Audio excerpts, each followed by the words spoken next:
Welcome to the show. I'm feeling very sing-songy today. Yeah, you won't fucking stop singing.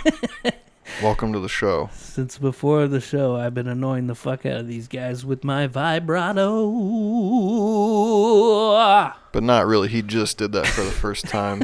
It was a double thing Quit happening. pulling back the beef curtains. Sorry, yeah. Fuck. Well, I mean, sometimes you gotta pull back the beef curtain. That's how that You gotta get in there. Pull the, Well, don't be scared. pull the curtain. welcome to another movie talk episode, and this doesn't happen often, but we have a guest movie talker guy with us. We got Drew in the house. Drew Waymeyer. This is how we drew it. Oh, I like that.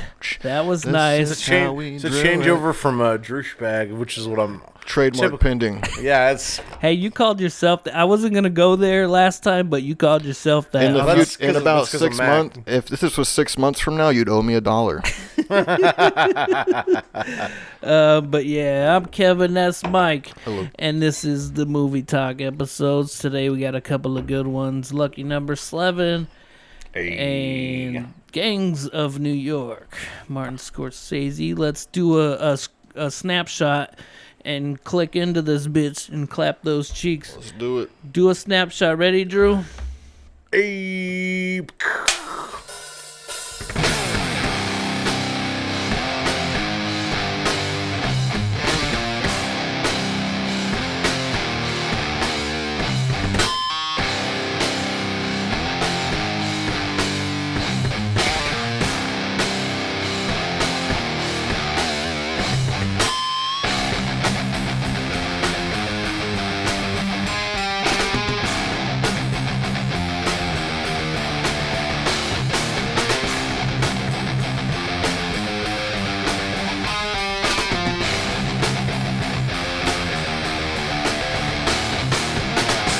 So what we like to do before we get into the movies is talk about any other movies we saw or, any news regarding the movie episodes. Yes. Did you watch anything good, Drew, in the last couple weeks? You told us about that Bell movie. Mm-hmm. The Bell movie was. That's a brand new movie, right? Yeah, I didn't even know it was like Is brand that new. the anime one? Yes. So it's by the director Masato. He his most famous movie is called The Boy and the Beast, but he's fucking talented. And honestly, I like all his movies, but this one made me cry a little. And I'm not an emotional dude, but I was like, damn, this hit the soft spot. And, There you go. I like when it does that. But to me. what was cool about it is it basically took the old school Beauty and the Beast theme, but kind of reduced the love story in it, and it made it a little more modern. So all the stuff where she is Belle and this pop star happen online because people are just hearing her voice instead of seeing her face. So they make her into more of an icon, which is I thought was a little more relevant to how today is about how someone can just become a star overnight through social media. And that's kind of the same with the Beast. Is has this popularity to him, but it's not that he is what's the term for that when you're not gay. Maybe Kevin's views do I'm not gay. reflect the entire cast of the Distorted Mass Podcast. there's always got to be a disclaimer for Kevin. My father's gay. It's okay. But it's not That's it's a not Seinfeld reference. famous, but it's infamous. So the Beast is good game. The Beast is infamous because he's such a good fighter, and he just has all this mystique about him. So I'll probably everybody never wants to watch know, it. and that's fine. I can't do animes, man. I don't know. I'll watch some I am. animes, and Maybe that's I'll fine. watch But it. there are specific ones where I understand why people watch some and they're oh, well, this is dumb. But some of the movies, man, especially by Masada and Miyazaki, which is the Japanese version of Disney. They even have they have a museum to all his movies, but Belle was really fucking good. I was like pretty blown away by it. It had like 99% Rotten Tomato. Huh? Yeah. It had a crazy rating on Rotten Tomatoes. But on the last movie talk episode, you brought up the question. We were talking about the Big Lebowski, and you're like, it was the only time they directed Jeff Bridges.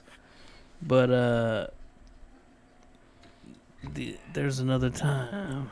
Remember, we were talking about.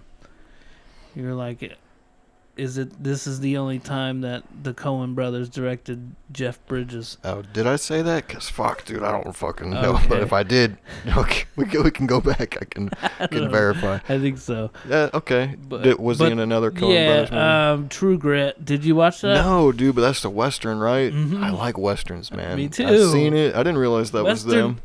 I just watched a Western in this what we're about to go through. Did you watch any other movies? No, because that's crazy, dude, because I've been thinking about throwing a Western at us. I've had one in mind. Tombstone. Nope. Oh, okay. It's not the one. That's the one, though. Nope. That's cool. I love Westerns. I might pull the trigger on that. Cha-ching. Oh, is it? It's not the good, the bad, the ugly either. But that's just the. You think Westerns, dude? You just think of that noise, you know? Yeah, and Clint Eastwood. I've got like 6 here that I've watched besides the movies that we're talking about today. So let's try and run through these. The God Committee. This is a medical drama, and it stars what's his fucking face? Frasier, Kelsey Grammer. Oh, okay. And Julia Stiles, and also Janine Garofalo is in it. It's fun. Basically, these people get to these are the doctors who decide who gets a heart or whatever. Like if a heart comes in, right away, they have a whole donors list and shit. And these are the people who decide who gets the fucking heart, and it's like it's tense and all that, and it's pretty good. I thought it sounded pretty good. Sounds like a rough 2 hours. Julia Stiles is not bad. Julia Stiles. It took me a second to picture her when you said it, but I got her now. She's not bad. She's pretty hot. Dude, she was like cute when she was younger, but as she's gotten older, I was like, yeah, I'd get you Julia Stiles pregnant for sure. Harry Styles. The other Harry. Had to. It's Mary. Another one I watched is Blood Simple, which is the first Coen Brothers movie. We talked about it on that episode. Yeah. And I liked it. It was really good. It was fun. It was very Coen Brothers. Like a lot of wheels turning and a lot of things going on at once, and misunderstandings and I don't know. It's a good movie. It's on HBO. It's worth a watch. Cool. Saw the new Scream movie. Oh yeah, Courtney Cox and fucking what's his fucking bitch ass? David Arquette. Arquette. He's a wrestler. Courtney Cox, David Arquette, and Neve Campbell. Like basically most of the people that were she was hot in the original. Yeah. I mean, she's still hot, dude. She's still hot, but she hasn't done much, right? No, not really. Except for like a handful of Scream movies in the last couple decades. But I know. What else was she in? I don't even. I can't even. Yeah, I can't. She had that Scream money, dude. She didn't. Because I mean, the first one's so good, and that's kind of what sucked about this new one. What about the Halloween? Because Halloween just came out too. Before that, I haven't seen that one. But yeah, I mean, only heard bad things. I wonder why they waited till January. When did Scream come out? Did it just come out? No. It came out in December. I think it came out to the end. I wonder why they didn't want to rumble with Halloween on Halloween, dude. They didn't want to have a fucking scary movie duke out. Scary movie duke out. It's probably a Hollywood thing. That sounds like a thing you do in your pants. Duke out. You have a duke out. When you watch too many scary movies. I had a scary movie duke out. I duked it out. I had to duke out. I shit my pants and I had to leave. It would have been. No, it's like when too many scary movies play. The Duke comes out scary movie Duke out. Scary movie Duke out. Are you okay? Put that on the board. Duke out. Dude, I'm sorry. Go ahead. No, Yeah, I don't but even that would know. be cool. I mean, they didn't. Probably Hollywood was probably like, look, we can make twice as much money if we put the screen. if we just delay it a little. Just delay it, yeah, because Probably made by the same people company. are gonna have to choose. Do they want to watch Halloween or Scream Right. during Halloween? They probably didn't want people to choose. But then, like, if the same company that made them, like, oh well, we can just was it have the same both. company? No, I'm just saying, you know how Hollywood is. Like, Anyways, it's always about money. We gotta get through these these movies I watched. So that was Blood Simple. I don't know how we got off on that whole tangent, but Beautiful Boy. You heard of this? I accidentally bought Amazon Prime about a month ago. I just canceled it because I didn't want to pay for another month because it's not worth it. It's not. But this is an Amazon Prime original movie starring Steve Carell and Timothy Chalamet and the wife from Liar Liar. Like, she was hot back in the day, huh? Okay, yeah. She's less I don't know hot her name, now, but I can see her. Facts. but you know who I'm talking about. I I thought it was really good. It's about, Timothy Chalamet is their son. Well, Steve Carell's son, and he's got a big drug problem. It's a very serious type of movie. Kevin just carves out all this time. He gets a box of tissues and he just hangs out. It's Watching not bad though. Like, It's not. And then when That's you're at cool. your I saddest, like he when- just stabs you right in the heart. You know. I like when they get to me. When movies get to me, man. Sarah's like, I come home. Those are the best movies. Sarah comes home. She's like, I can tell you've been watching those kind of movies all day. You're Yeah, she's just like sad. eyeing you like a fucking Kevin's lion all about to eat a sad. snack. Well, I think She's just like, oh, you're vulnerable right now. I think I mentioned it on some episode you were on. Like, I asked you if you teared up during Forrest Gump because I watched it, at that point recently, and I was, I tear up at it, and shit. And you were like, no, I've seen it too many times. Dude, I really have seen that movie so many times. Yeah. It's still a great movie. Right. If it was on, I would watch it. Mm-hmm. But do I don't know. It depends on if I think about it too much. You know what I mean? Sure. Like, I've just If seen you it go so there many with times. your mind, if you yeah, go sure. there, yeah.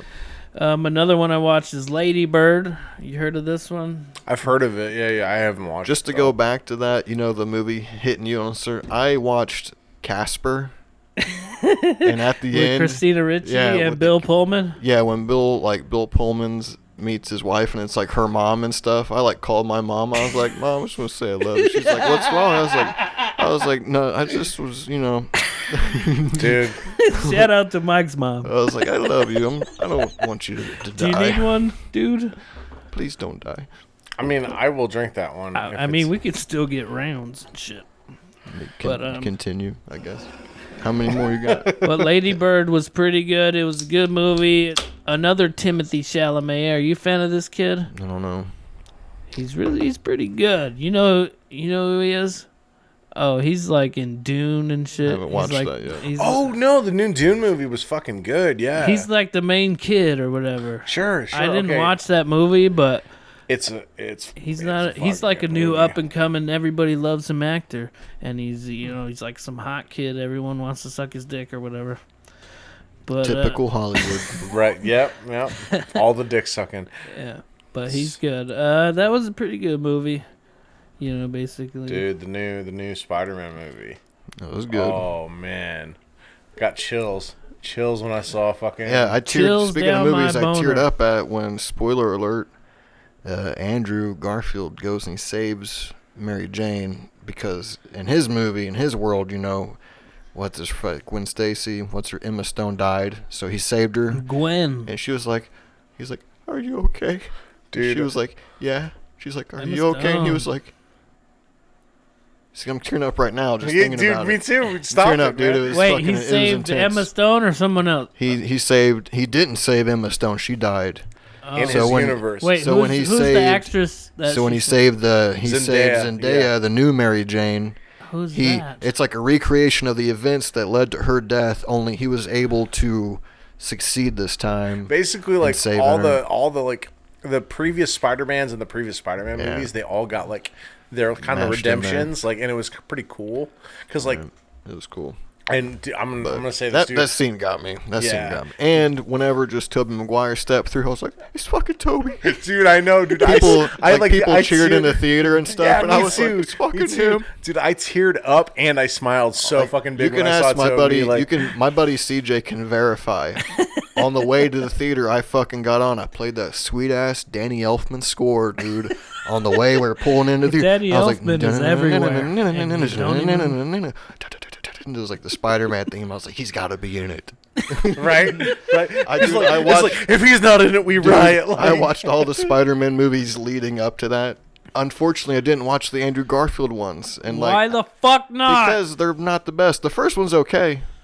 But the second one was okay. They weren't bad. But you know what? They weren't bad, but he totally redeems those movies. Totally redeems himself. In this movie, yeah, he did. Anyway. Well, it just proves that Sony should just not make movies by themselves. It's like, they kind of suck. Sony's, we'll just real talk. They were good back in the day when they started with the fucking Toby movies, but... movies. But Sony kind of fucking sucks. They're not very good most of the time. Kevin's probably still got 5 more movies. And so I got a whole list over here too, bro. You have movies? No, I just got one actually. Throw out yours. Well, I talked about Ladybird. It was pretty good. It's I don't know. I'm looking it up because it's basically a daughter and a mother relationship, and it's rough. Another one I watched that was did one of them die? Chalamet. Kevin, did one of them die? No, okay, no one I'm died. surprised. What do you got? I wrote movies I watched. I was gonna watch a lot of them. Oh, you were gonna watch? I was gonna watch a lot of them, but I just watched Wayne's World 2. Oh shit! That's it. Now that's the one where he creates the concert and he Wayne Stock. Yeah, Wayne Stock. It's more weird and goofy. There's other than from the first one. It's not different. as good as the first one. It's not. I still like it though. Appreciate it for its own thing. I appreciate it for being its own thing. It's been a while since I revisited some Wayne's World. The best parts are with Garth and the fucking blonde lady from the diner. That shit is so funny. She's like, I'm going to be Frank. Can I still be Garth? She's like, I'm going to put on some music. He's like, do you have any Megadeth? I don't know why that always got me. Hangar 18. Anyway. Couple more. Fuck. The Power of the Dog. You might have seen this on Netflix. I mean, you might have come across it. It's Western with Cumberbatch. Benedict Cumberbatch. It's not what I expected it, but it was fine. It was fine watch. It was alright. It's pretty gay. I watched another Kevin's Western. views It's do not All reflect. Good Things. It was basically they kind of flipped the Western theme on its head because, in those days, there weren't a lot of black actors in Western movies. Blackers. So in Kevin's All Good views do not reflect or represent the other people on the Distorted Minds podcast. But in All Good Things, it's almost like an all-black Western. It was kind of cool. And Idris Elba is the bad guy. No, that's not what it's called. What is it called? I know what you're talking about. Yeah, I thought about watching it. What is... Here, I'm going to look it up right now. Yeah, I know what you're talking about. The Harder They Fall. The Harder They Fall. Yeah. What did you say? All Good Things, but it doesn't matter. That's a whole different movie that sucks. But no, the Harder They Fall was a pretty fucking good movie, actually. I'll probably watch that now that you recommend it. Because Idris Elba plays a fucking awesome. He's a badass, right? Dude, he's always good in everything he's in. He's such a good actor. He's the reason why the new Suicide Squad movie was fucking tight. It was he's in it. I'm Idris Elba. I just make everything good. Everything I touch is great. Except for that third Star Trek movie. It wasn't that good, and I was in that. But that was not his fault. Nobody could save that movie. Last I one. wasn't writing on him at all. He was in heavy makeup. We're really stretching these out, but it's fine. Hey, you got to stretch it out sometimes, Kevin. But I know I need that. That little button. Yep. Last one being the Ricardos, because I was trying to get my money out of the Amazon thing before it, suck the life. Because I don't want to. That'll. I didn't want to pay for it again, so I set a timer on my fucking calendar that a couple of days before it ends, I would cancel it, and I did. I think if you cancel it now, you can still watch it up to that day. Here's the fucking that's the thing about Amazon. They don't do that? Well, they kind of do if you suspend it, but if you cancel it, here's the thing about fucking Amazon, it pisses me off. If you go on, if you're not subscribed and you go on, if you've been subscribed before or whatever, and then you go on their app and you just look at what's there and you try to play something on Amazon Prime and then you just click yes, it'll start your Amazon Prime right up again, you know. Damn, it doesn't even warn you like this is what you're going to be charged and all that. It's sketchy, yeah, it's very sketchy. But then when you go to and try to cancel, you can't even do it on the app. You have to go on your phone or on the computer. On the browser and do it. How fucked up. And then they like if you try to cancel, they're like, how about this step? How about what it was? They're just trying to offer you shit. That's how most of those streaming services are now. That they make it like so hard for you to cancel it that most people are just like, this isn't even worth the effort to like cancel the Sirius the XM. You gotta call. It's a fucking scam. Sirius XM, you have to call and cancel. I've never fucked with. Yeah, me neither. I had like a 3-month free thing, and then it was $10, and then went to go cancel it, and you have to call to cancel it. Yeah. So I just kept it, but then I had to get a new card. So fuck them. They're not gonna get my money anymore. So they fucking tried to get me with that, and they kept like, cause when I used to lease a really nice car, and they were like, oh well, you know, you could have a free Sirius XM subscription for the next 3 months, and they kept sending me shit, and then they sent me an email. And so whoever sent me the email, they probably hate my guts. It's like, hey, don't ever talk to me again. You're a fucking leech. Go fuck yourself. But no, I'm gonna keep going. Sirius XM, suck a dick and go fuck yourself. Like that's where I stand on you. Also Amazon, suck a dick and go fuck yourself. Like I've said my piece now. I'm gonna drink my beer.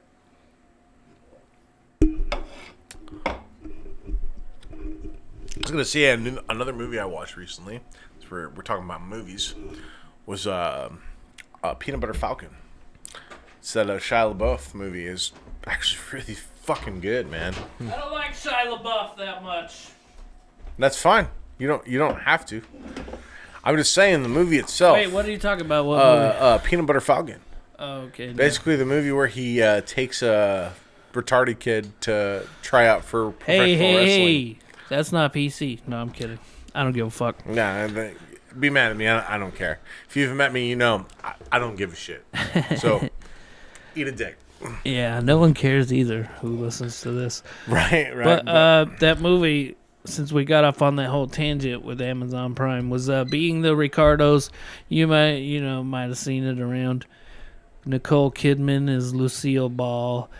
Javier Bardem is Desi Arnaz. I don't think they don't really look like the actual people. Were you guys big I Love Lucy fans? No. Not really. I liked it back in the day, you know. That's kind of how like you were big on the Three Stooges. Yeah.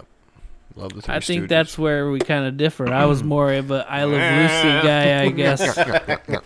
Were you a Stooges guy? You a Stooges guy? I never got into the Stooges. I like it. I was mostly my uncle that got me into it. That's why I was Funkle. My Funkle. But yeah, I mean, it was a fine movie. I don't think it's a must-watch. You don't have to buy Amazon Prime for it. You know what I mean? Yeah, there's not. Yeah, well, I was trying to get. Prime. I was trying. No, they don't need the extra promotion. No, I'm telling you that I regretted. They tricked me into like buying the thing. Basically, how I told you, like. And then I had it for a month, and then I was just trying to watch the shit that was on it, so I wouldn't. You cowards! I was trying to get my money's worth, so that's why I watched that movie. Trying to think. It was fine. I thought the chick that played Vivian Vance, she was the one who looked like most like her real person. What is it, Fred and Ethel? You know, you guys don't know. God. No. You were never Lucy? I mean, I remember it. Like, I remember watching it with like my grandparents and shit, but I don't remember it very well. I remember it being on TV. That's it. But you never sat down and watched an episode? Oh, no, I have, for sure. Lucy, I'm home. But I like Javier Bardem. You know, he's fucking No Country for Old Men and shit. Yeah. He's the villain in Skyfall, I'm pretty sure, too, right? Yeah, I think so. I never watched it, but yeah, let's get into these movies finally. It's like we're half an hour in and shit. What do you want to go first? Don't matter to me. I got Slevin up first on my notes, just, on my notes. I'm actually fine with that because that's the one I watched all the way through. Yeah, he didn't watch the whole thing, I think. Did you do a whole, to pull the beef curtains back? You gotta pull the beef curtains back.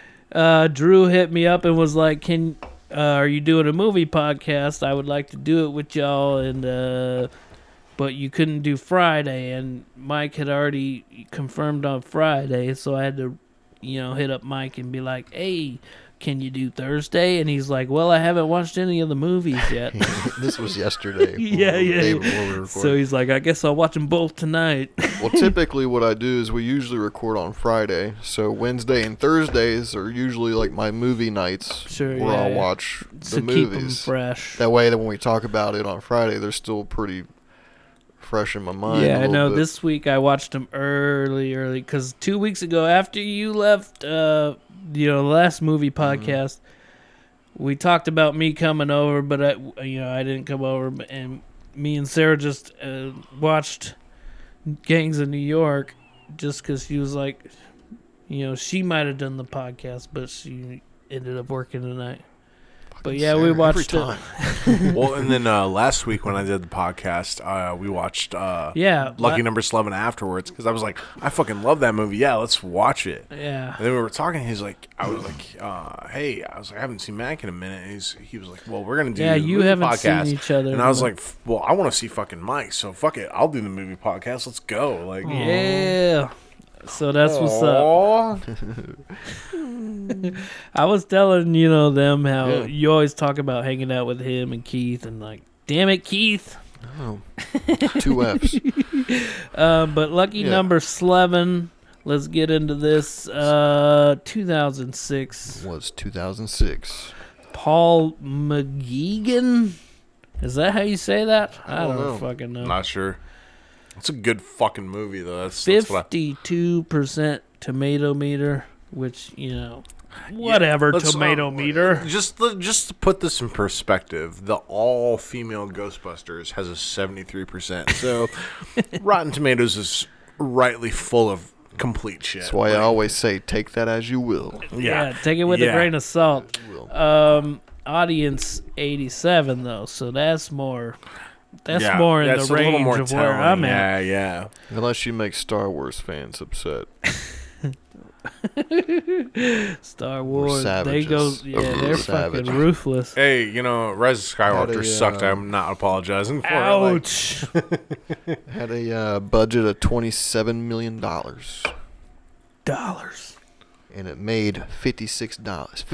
Only 56. Three people went to the movie theater and they're like, this sucked. And nobody went again. A family of 4 in New Jersey went to the movies and that was it. And one of them got in for free because they were too young. No, it made $56 million. So that's a couple. Wait, what was the original? $27 million. So they doubled a bit. Yeah, so it's about close to double. For this kind of a movie, I doubt they were expecting profits in the Come on, this movie's good. It's got good for this writing. kind of movie. No, I mean they weren't for this type of movie. Good actors, good writing, good plot. But it's not a blockbuster. That's what I'm saying. They weren't expecting a shitload of money from it. It had enough talent attached to it for them to be like, okay, we're gonna make some money off this movie. But I don't think it was a movie that was marketed very well because I never remember hearing anything about this movie when it first came out. Like, I only through a friend did I actually watch this movie, and when I watched it, I was like, holy shit, this movie's awesome. Great, right? Especially Can you guess what the tagline is? The tagline? The Diet Coke of Pulp Fiction. Ouch. Very ouch. I could see where Mike's going with Pulp this Fiction movie. was Coke. This movie would be Diet Coke. It sort of tastes like Coke. It's nice when it's cold. It's a very, very. It's hard. It's nice Very when it's harsh cold. opinion of I'm the not movie. saying I That's didn't enjoy it. You don't know what my score is yet, bro. You don't know his score. You know my score. I'm just saying. I just drew some parallels. That's all. Okay, here's the tagline. You ready for this? Wrong place, wrong time, wrong number. Oh. That's not a very good tagline for this movie. You know, it's whatever. The marketing It's people, vague. It's kind of vague. The marketing people at Hollywood never cease to fucking amaze when marketing. Honestly, I think with better marketing, this movie, especially with the actors tied to it, because it has fucking Josh Bruce Willis, Hartnett. Josh Hartnett, and it was when Josh Hartnett was fucking hot. He was When hot. like, yeah, he was on fire. it had Josh Heartthrob. Ben Kingsley and fucking Morgan Morgan Freeman, Like, Lucy Liu. Bruce Willis has a great and it had cast. Lucy Liu. Yeah, she was hot too. She so was like, adorable in this movie. dude, I would have gotten her pregnant. She's distinctly so remember. She's so bubbly and lovely. Just We used to. I mean, you love when she's on screen. And I mean, I always thought she was hot, so it was like Super a hot. double-edged thing where I was like, okay, you're hot, but you're also like cool. I was like, I'm definitely getting you pregnant tonight, Lucy Liu. So shout out Lucy Liu if you hear this. Woo! And, Damn, you bro. think I'm cute? Hey, let's talk it out. Let's get But in anyway, this. you get it, Mike. we had a large group of friends in high school, and we'd get together for movie nights pretty often. And Sure. this movie came to movie night when we went and rented it and shit. And that was like one of the movies we watched. So like a distinct memory of watching this movie for Yeah. the first time. But How did you like it then? I like the movie. Okay. I Well, was when I was just watching it, I just couldn't help but think of like the Pulp old time. Fiction. Oh, I was like, it's like not as good. That's why I said it's Diet Coke. if you're thinking about it like that, think about it as its own thing. You know what I mean? Well, I'm just saying that's what It it should- reminded me bits and pieces Sure, of. I I'm get gonna that. reveal the Sometimes story you and how can't it all put goes. that out of your mind or whatever, but And I also thought while I was watching, I was like, man, Bruce Willis, he just stopped trying after the 1999. He just.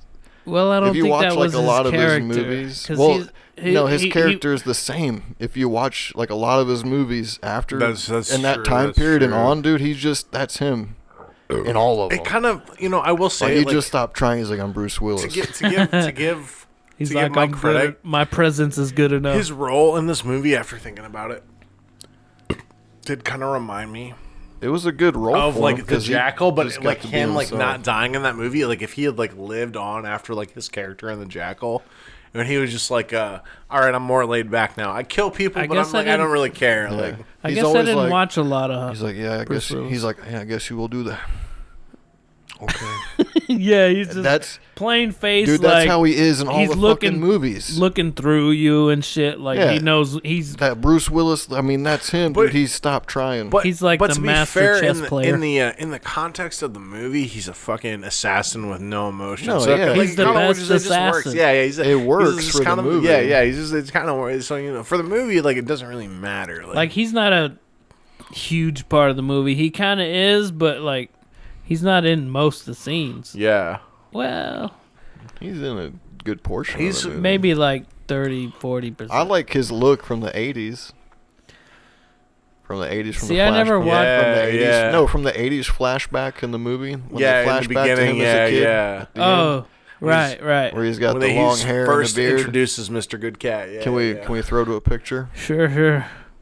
This is what it reminded me of.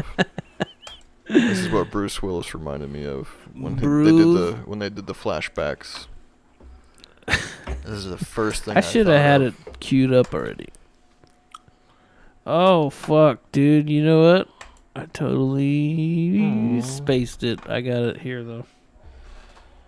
It just might take a little longer than we thought. Feel the air. Well, so how he looked in these flashbacks in the movie. They do these flashbacks to when Josh Hartnett's character was a kid. Yep.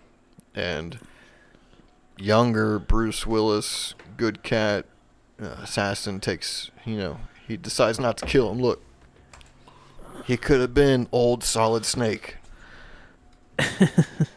That's what I thought. So maybe they got that fucking look from Bruce Willis. Who knows? Think about that. Like, But I'm just saying, he could have been fucking old Solid Snake right there. So this is from That's Metal Gear Solid 4. Metal Gear Yeah, that's Solid. Solid Snake. Richard Gear Solid. Richard Gear Solid. That's I've him. never played those video games, so I don't really know the character. But that's just when I seen him like that, I was like, you put a bandana on him and an eye patch, he's there. He's already got the gun. I will say this in context. Slevin is the type of movie to where it's kind of like the very first Saw movie, where you love it every time you watch it, because it's a good movie and it's fun to watch. But nothing can kind of replicate your first impression of it, because I can see that. The surprise factor of what's going on by the end of the movie, once you know, it's hard to watch again because you already know everything that's going to happen. But you didn't already kind of have it figured out when you watched it the first time? I remember having it sort of like pieced together the first time. I was like, oh, him and Bruce Willis are working together. Oh shit, they are. Well, it was like the first time you watch it, like you have that theory, but there's not really enough to be concrete until he shoots the Jewish guy in the face. Because from the beginning, it's just like it's that eureka moment. You're like, there's some shit that's not lining up. It's like, I think this is what's going on, because you don't necessarily think they're completely linked, but it's when he shoots the Jewish kid in the face where all the pieces finally fit together. Yeah, he's clearly good at killing people the way he shot that guy. Yeah. For anybody who hasn't seen it, we'll kind of give the jizz of it. Josh Hartnett, he his dad took him. Well, his dad was in some bed. So essentially, how it went down he was a gambler. Josh Hartnett's father wasn't necessarily a gambler, but he got he got news on a fixed event, fixed race, yeah, and he betted on it, but because it was fixed, the mob had a hand in it, so it wasn't fixed the way he thought. So he ended up owing way more money than he could ever pay. Right. And so he thought it was a sure thing. Yeah. And so all the people that owed this crazy amount of money, there was a new mob element in town. So all those people that owed this crazy amount of money they couldn't pay, they just killed all of them. So basically, he grew up. They killed his father and his mom. And he grew up. They were supposed to kill him, Bruce Willis. That's the spoiler at the end. Yeah, that's you're giving away the ending. Well, but, it's fine. But Bruce Willis doesn't end up killing him. He ends up training him to kill these two mob bosses that hate each other. They live across the street from each other in the same type of building in the penthouse. They won't leave the penthouse because they're afraid of being killed. And there's the rabbi, and then there's Morgan Freeman. Well, what I'll say about this is going back to what Mike said is, when I watched it the first time as a kid, I kind of pieced everything together after the scene I was talking about, but I hadn't before that scene happened. I wasn't expecting those sequences of events. I thought the first time I watched it, the movie kind of did Josh was so charming. He's great, man. Yeah, he kind of was good about masking. I fucking love. He was good about masking I'm fucking been trained by the best killer in the world since I was a kid. I thought they did a good job of masking that. He's so calm and collected throughout the whole thing. And what does he say? He says he has some sort of condition to where he doesn't stress out about shit or something. Yeah. Yeah, and I think it's in that regard, the movie's pretty well done. It's it's fun to see how comfortable he is. It's a good movie. I didn't say it was a bad movie. No. I'm just saying it made me think. It made me think of other movies. But that are better. That's fine. But the point I was gonna make though about what you were saying, where you kind of figure it out. Usually, yeah, you can, because there's a lot of movies that have twists like that now, because like so many like bigger blockbuster movies feel the need to have like those twists. So like after seeing so many of those movies, it's easy to see that coming now. But like when I was like a kid and I watched that movie, until like that scene happened, like and I put all the pieces together, I was like, oh shit, okay, this is what's going on. Like I didn't see that coming the very first time. Yeah, now, me like, neither. I'm too stupid. No. Well, now, like Gets after me every time. but it's I still don't know what's going and on.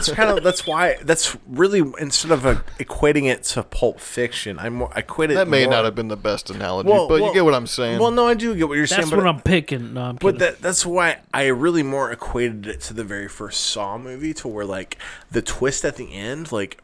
I mean, there's enough information to like where you can figure it out, and like if you're like really thinking about it, and like if you're one of those people that's really like picking apart movies, like it's pretty obvious and you see it coming. But if you're just kind of sitting there enjoying enjoying the and ride, you're just like, oh shit, you don't really see that left ball like coming, like. And hey, speaking of that, he throws baseballs at people's faces. Yeah. But there's a Kansas City Shuffle. There's that's when everybody looks right and you go left, or something like that. Yeah, that's exactly that's the line. Yeah.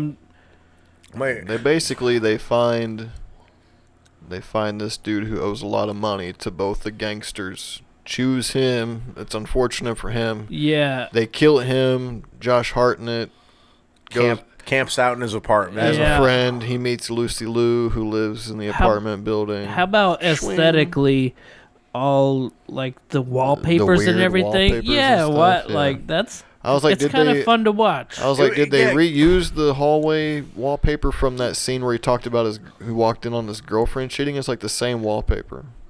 Well, it's like all the that whole aesthetic is like kind of this weird like disco like older vibe. Like the whole movie has like that weird like older vibe, like, and I think like it's like a testament to like the main character kind of being stuck in the past, like, because like he's been kind of stuck in the same point since all these events have happened. Yeah, and it's just fucking charming. Josh Hartnett and Lucy Liu, they just have a rapport that is just, you love it. You love it, right? They had good chemistry. Yeah, I love her, and every time you see Lucy Liu, you're like, oh man, she's trying to figure out. Marry her, yeah. She's trying to figure out on her own terms what's going on with Josh Hartnett and all this, and all the while he's falling in love with her while he's the one who planned the whole thing. I just like how she's always like, after the first time she sees his dick, she's always like trying to sneak in and see it again. Yeah. She's adorable. She's good in it. That's when we all realized we wanted an Asian wife. Like, I think for me it was Charlie's Angels when she was in that. Hey, that's a good one too. I don't think I ever she's got the fucking like that whole movie. The fucking her like and Cameron Diaz from Gangs of New York was also in. Yes, Charlie's and Drew Barrymore. Yeah, Barrymore. Yeah, Lucy Liu, Charlie's Angels. Man, I was like, shit. And I was like, what? She's wearing what the is this skirt feeling I have? Yeah, it's the first hard on you ever got, my friend. I was like, I think I'm going through changes. I'm going through changes. Big mouth. Yeah. No, I don't watch that shit. I know you don't like that show. It's fine. It's a bad show, but there are parts of it that are pretty funny. So there's like, he tells the story about how he's had bad luck. He's been cheated on, and he's got mugged and all that shit, and he doesn't have ID. She's like calling his bluff on every little detail. She's like, "Oh, why didn't he go for your shit, your luggage and stuff? He just wanted this, wanted that, wanted this." She's smart. Yeah, she's really picking them and she apart. just happens to work at a morgue. Right. And then after she leaves, the two black guys come in and they rough him up, and dude, I love that scene. I know. He's scene. Like, man, I'm about to break your nose. He's like, my nose is already broken. And he punches him again. It's a lot of commitment by his character to go through with all that. Yeah. Setting it all up. And then you just have to go through and Yeah, just endure the punches and shit. Bruce Willis, he's like real quick before you do it, and then he just punches him.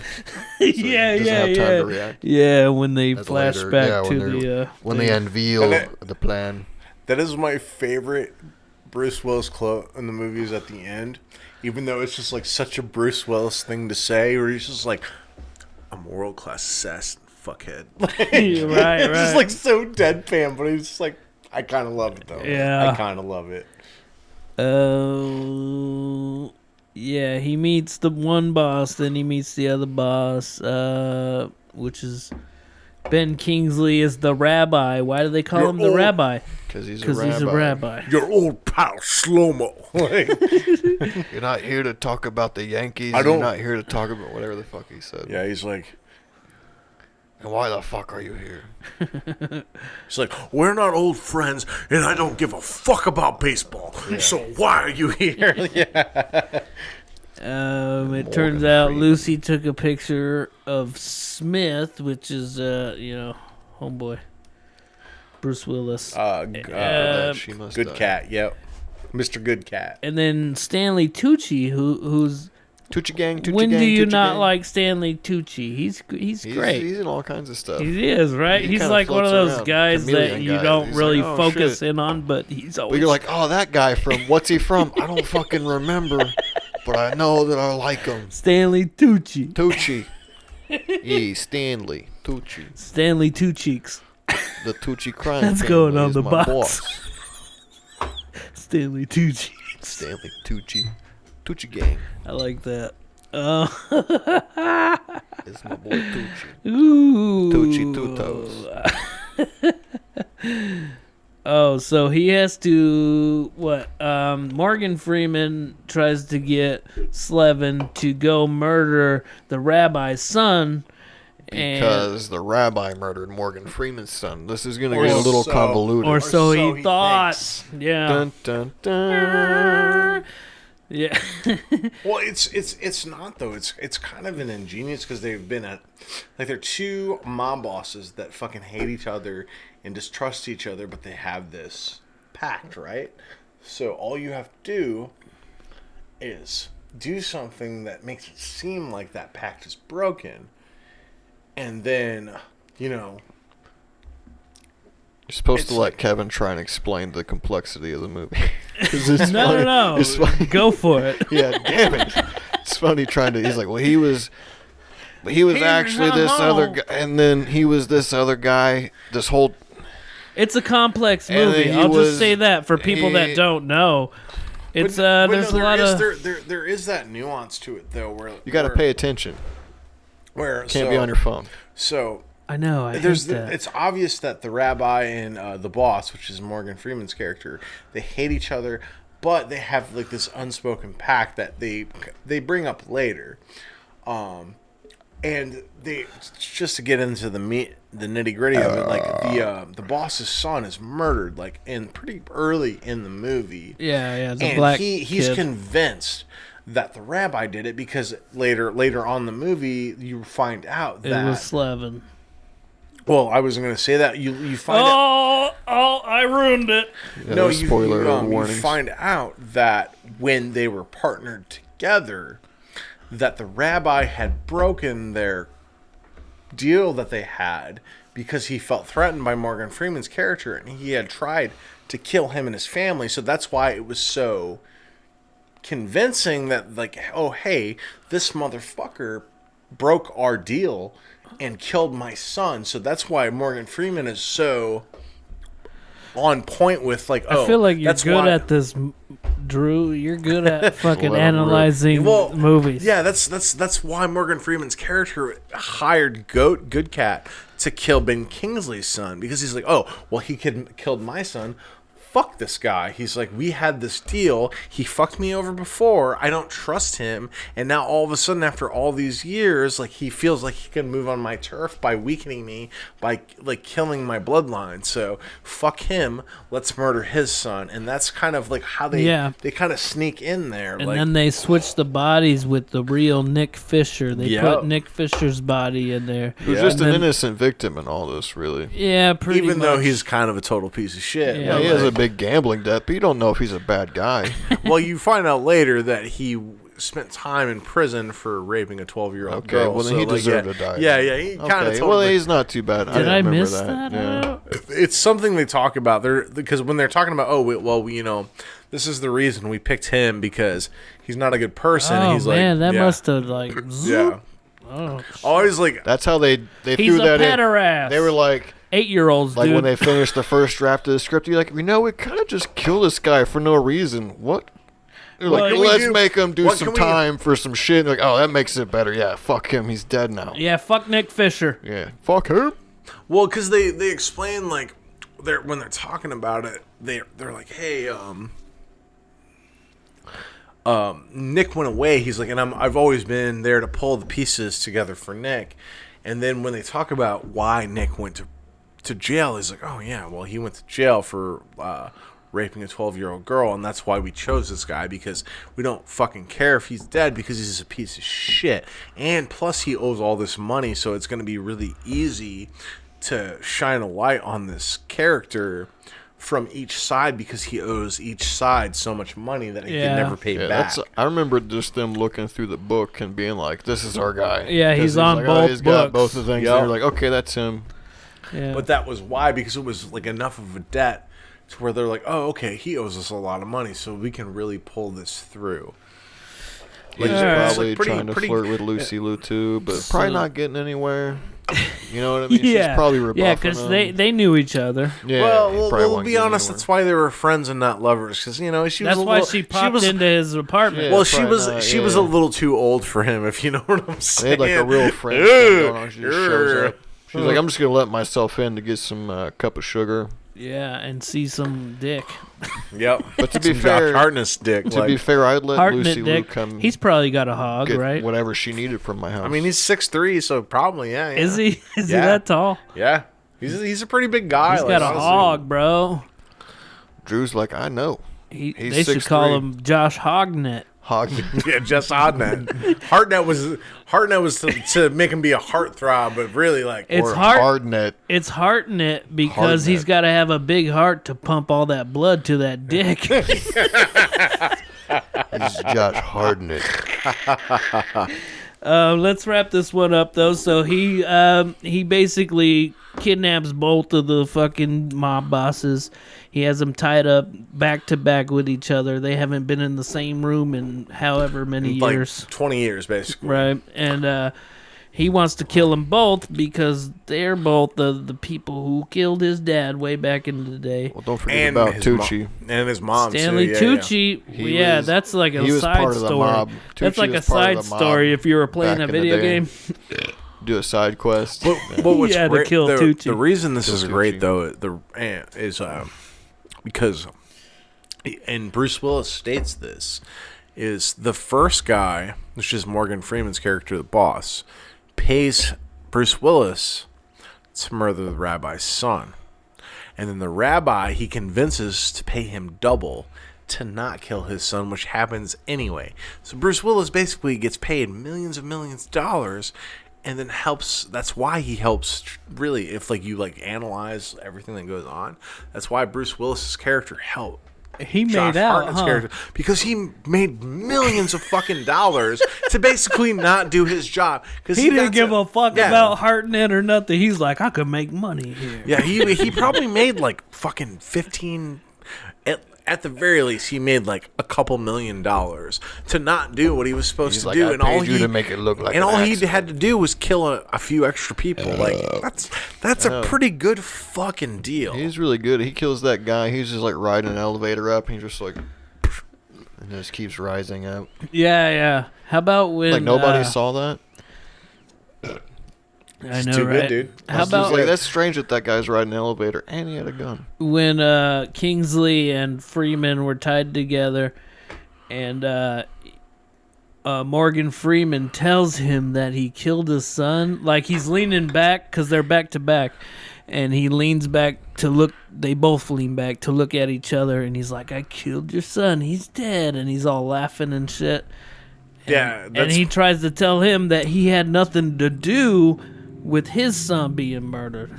which And obviously like, he doesn't you're just believe. like, yeah, oh shit. Yeah, but that is one of the better scenes in the entire movie. Like him like maniacally laughing and like just staring him down like, I killed your son. Like and being so happy about it. I know. He was like, I'm gonna die right now, but I killed your son. So take that while you die. That's ruthless. That was a little bit rude but that's where that story comes out about how like, you know, like we were supposed to be partners, but you sent someone into my house to kill my wife and my firstborn son, which you find out at that time his firstborn son wasn't killed, but his wife did die.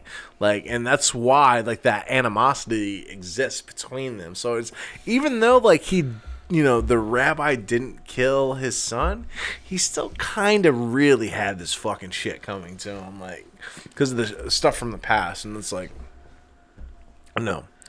So yeah, there's a lot going on in the wrap up. All that's going on, and then you see Bruce Willis shoot Lucy Liu because the whole thing was he didn't like anybody to see his face. Right, nobody lived and who she sees took the him. picture of him. She took a picture in the elevator. It's because nobody knows what he looks like, and I mean, you know, he's a world-class assassin. Yeah, you can't have a fucking identity as a world-class assassin. I mean, like people can know your name, but taking pictures. Yeah. He saved her though. He gave her the heads up. Yeah, and told her, hey, he's gonna probably shoot you right here. So you think he knew before shooting her that she was already wearing a vest? I don't know. He said I'm a world-class assassin. I think he knew, and he was just trying to let fucking Josh Hartnett. It's a good thing she got away at the morgue and had access to just blood patches. A blood pack, yeah.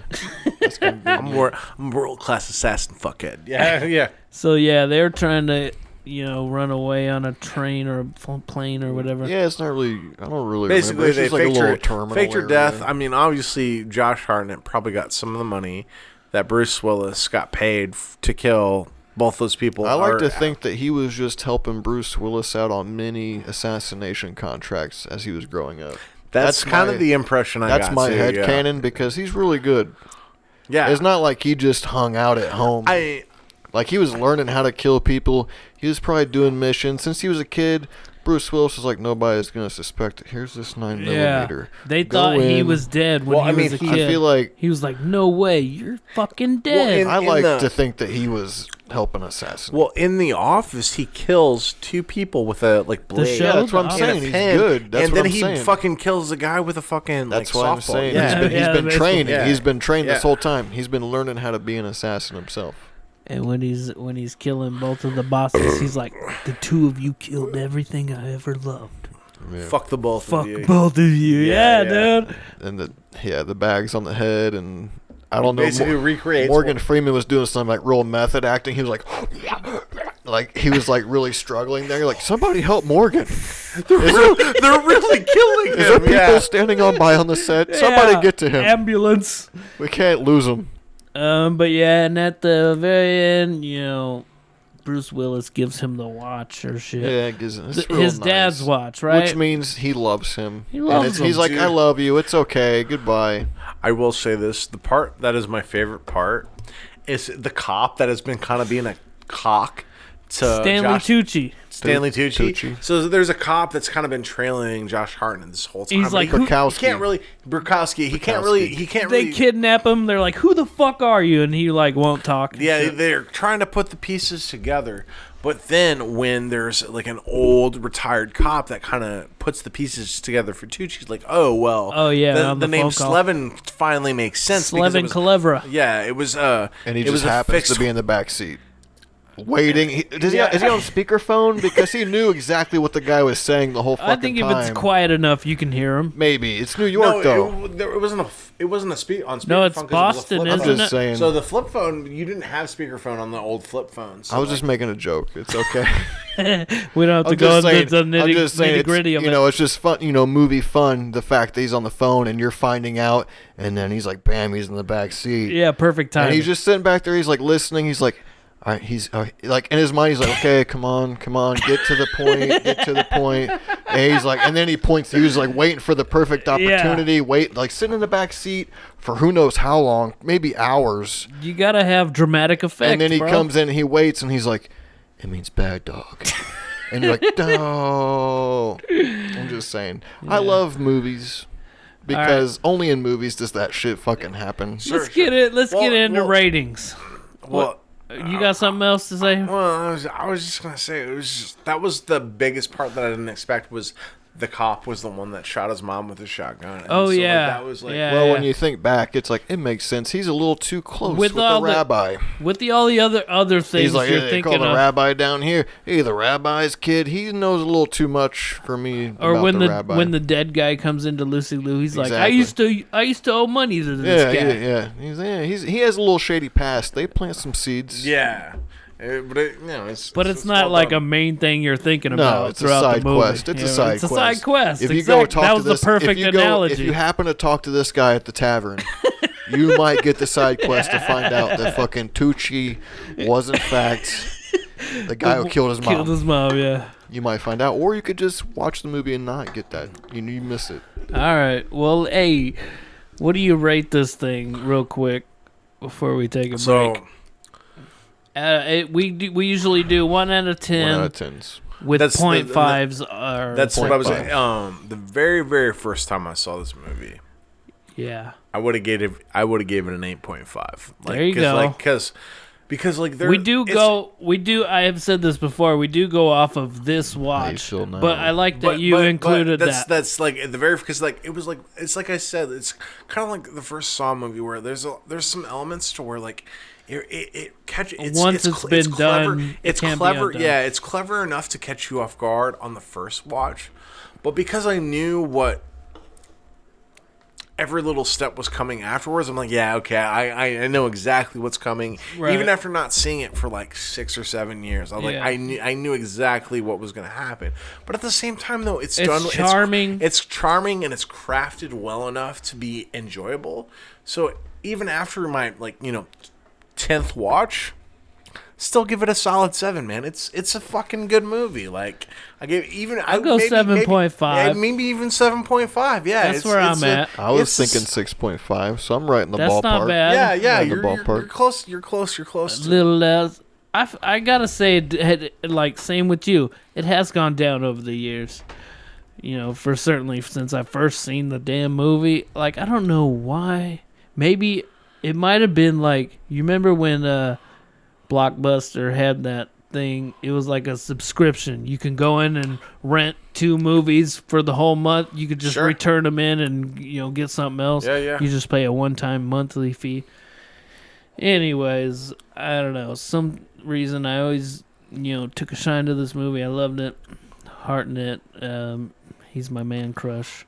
But there's nothing wrong with that. He's a handsome fucking dude, man. And like you were saying, Penny Dreadful was a good show for a while. Yeah. And let's take a quick break. I got a whiz. Yeah, I kind of do too, honestly. And we'll get into Gangs of New York here in a second.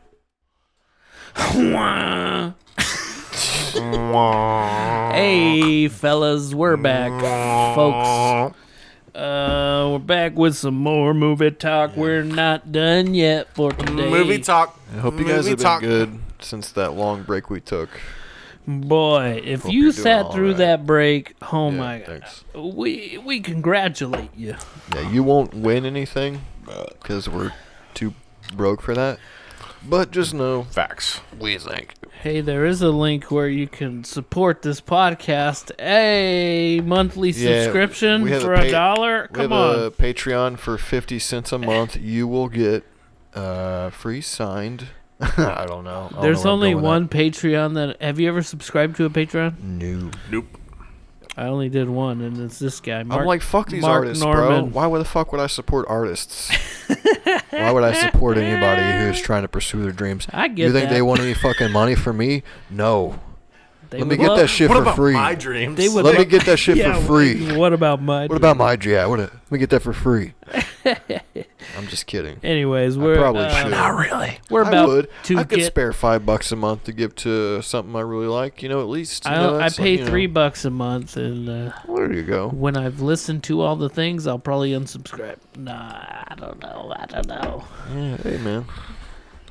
They got Patreon's some money cool. out of me. You want to help out people? There's nothing wrong with that. Dude, I just a Kickstarter that I purchased some shit in like 5 years ago is about to pay off. I swear to God. What was it? It's about to pay off. It's Chet Zar, the guy who he does some tools artwork. He's an artist. He's making a book about, because he draws weird monster creatures, and he's making a book about where these creatures came from with just a bunch of art and shit in it. It's going to be awesome. Okay. But anyways, Gangs of New York is a movie. Gangs of New York. It's a movie.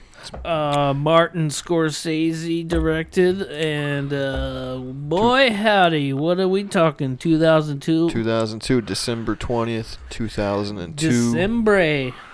Like Kevin said, directed by Martin Scorsese. It's loosely, and I mean loose as fuck, loosely based off of a book that is loosely based off of events and people. Like it's not a great adaptation. Loose butthole. It's like 4 times the loose in like generations. It's 4 times looser than your mother. Although there is some truth to some of the movie and real people and things that happened. I'll say this, which I looked up. I have seen a YouTube interview with Scorsese and Daniel Day. I think it was Charlie Rose. He was trying to get this movie made for like over 20 years. Martin Scorsese was. Yeah. I heard them talking about that. It took a long time, many iterations over the years before it was made. Go ahead. Daniel Day. Love him. He steals every damn scene in this movie. He's pretty good. He my personal opinion, I this time around trying to watch the movie, I straight up fell asleep halfway through it. But every scene he's in, he fucking crushes, dominates. He's good. Like, it's a long movie, it's just like that's. But that's just kind of like his testament as an actor, like where he only picks roles like. In the last 20 years, he's been in like maybe 7 movies. I've seen most of them. And every time he does, he fucking crushes. It's like a big commitment for him. Since I've seen There Will Be Blood, I've wanted to watch more of his movies, so I've purposely, I watched this one, I watched Phantom Thread, I watched Lincoln. Oh, he's great in Lincoln, man. And so I watched. You suggested this movie a few times, which is why I eventually picked it. I know. So this is a movie that you haven't seen, but this is my first time you watching. picked. I picked, yeah. That which I think I've only done once with American Pickle on this podcast. But yeah. So yeah, you haven't seen it, but you picked it. I like doing that sometimes. You know what I mean? Yeah. There's one that you've been meaning to watch. Why not pick it on the pod? What was this tomato meters? Tomato meter, you got 73% tomato, 81 audience.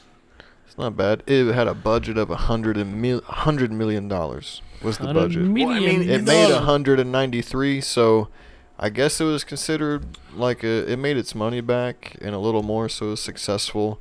It was like the first kind of hit that Scorsese had in like a decade, it said. Since what? Probably Godfather. Goodfellas? Probably Goodfellas, that Casino, maybe. Casino. Yeah, actually, I probably since Casino, because I think Casino came out after Goodfellas. They're kind of interchangeable, but granted, the Goodfellas is the shit. Goodfellas is. We keep saying Godfather, Scorsese. Gabagool. That was Francis Ford Coppola. He's the Godfather of movies like that, though, man. Like the fucking he is like the modern day gangster movie guy. Like he made that shit cool. But then he's also Francis Ford Coppola made the Godfathers. Yeah, let's make that clear. Yeah, I got that wrong when I threw out the movie 2 episodes ago. Yeah. I got the Scorsese and him confused. It's Francis Ford Coppola. When you said it, I didn't give it 2 thoughts. I know, right? I know. That's one movie I've never seen is The Godfather Part 2, but I've been told that one's the shit. It's so fucking good. And so you got De Niro. I explained it to Kevin a little bit. Yeah, some people think it's better than the first. Yeah, that's what I've been told. And the first movie is fucking great. Yeah, we just did it last episode. The first Godfather. It's good. I mean, it's one of look how they massacred my boy. That's such an iconic line in fucking what's his name? Pacino. James Caan. Robert Duvall. James Caan's great. Robert Duvall's great. Brando. James Caan throws a Marlon Brando, horrible fake punch, though. Yeah, James Caan throws a horrible fake punch, but Marlon Brando is so fucking good in that Cut to movie. that clip now. It resurrected his career. Yeah, really, it did, though. So Scorsese. You got a great cast. You got Daniel Day-Lewis. He likes to dedicate himself for years at a time. I always say, I'm thankful his family's still alive. Right. Because he embodies the characters for years. And who knows what it's like to live in the same house as Bill the Butcher. For a couple years. You're like, hey, honey, how you doing? You want to come down for dinner tonight? He's like sharpening his knives and shit. How would you like pork chops tonight? You're like, honey? He's like, you're like, all right. We're having pork chops. He really did go train with a real butcher. I mean, obviously, I believe it. He did. He put in the work. And Bill the Butcher, his character, his name is different. The real Bill Butcher, his name was William Poole. He was like a real guy. Yeah. And he was really part of, like, gangs in New York at the time, and he really hated immigrants. Like, they got a lot of shit. What year Only is he this? died, and he died when he was like in his 30s. They changed some things for the movie, obviously, to make it more dramatic. Yeah, but they took like the place it took in. That was legit. There was real gangs, like the Dead Rabbits was a real gang. Do you remember the what Bowery year this Boys, was? all that shit. It was like 18. Well, starts off in 1840 something, 1846, and then it fast forwards 16 years. Oh yeah, Liam Neeson is he's the head DiCaprio's dad. Yeah, because that's the shit with Abraham Amsterdam. Lincoln, where they're like throwing knives at his picture and stuff, because he's trying to change things, and there's like, no, it's for good old white-born Slavery Americans. That's who this is for. Yeah, and so Bill the Butcher's really kind of was an asshole. Yeah, He really was a nativist. Like the real guy, Bill the Butcher was a real.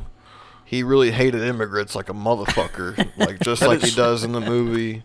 And that was the crux of, because in the movie you have Liam Neeson as the priest. Yeah. He has his Dead Rabbits, which was a real gang, and they had a real lady named Hellcat Maggie, who used to shave her teeth down, and put brass. Like that was a real. In the movie, you'd see her sharpening her teeth. Yep. That was a real shit. There was a real woman who did that. Anyway, like the crux of it, there really was some gang wars between the Dead Rabbits and the Bowery Boys, as it was called, and like so they got a lot of shit right. Even real life firefighters fought each other and shit. Like it was. I remember that scene where they're like, they fight each other all the time. That really happened. Like apparently fires were a big problem in New York at the time. And they would do that whole barrel over the fire hydrant trick for real.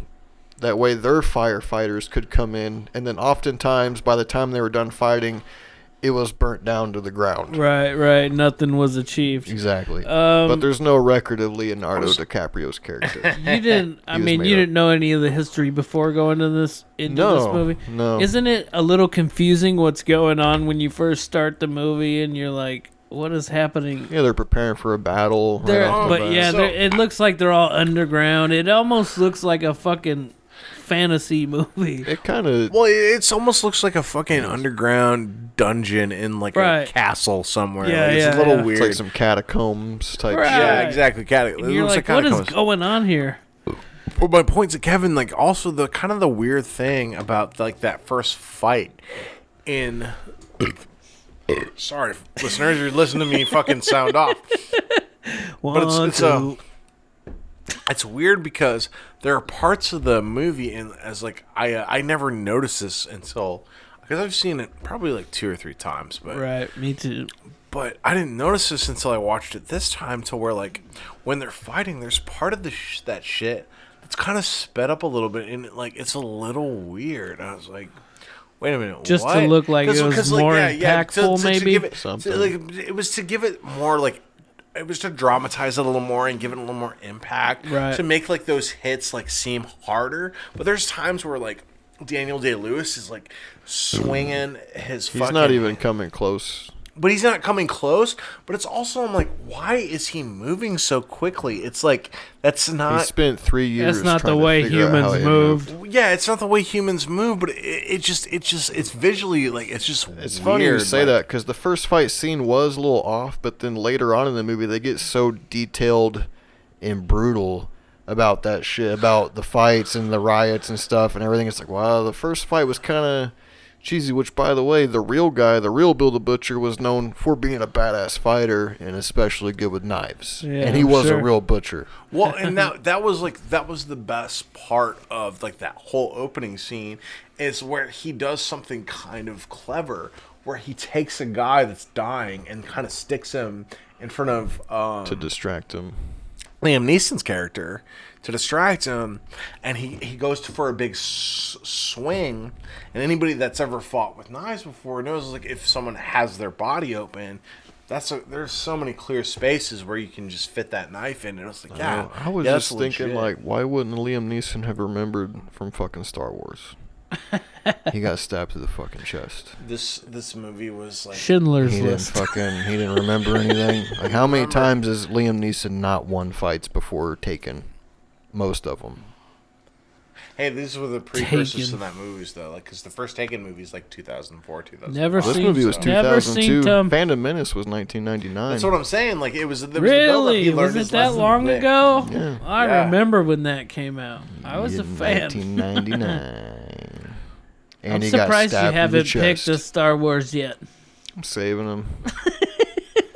I've had so many movies I want to pick, but I'm like, well, Me too. to pick this one, really, I don't know if Kevin's seen any of them, so I don't want to pick one out of order. Dude, just pick I Empire. hear It's the ya. best one. Like, Well, you know, It's like the subjective. Godfather. I want, Godfather 2. You got to see Godfather 1. Right.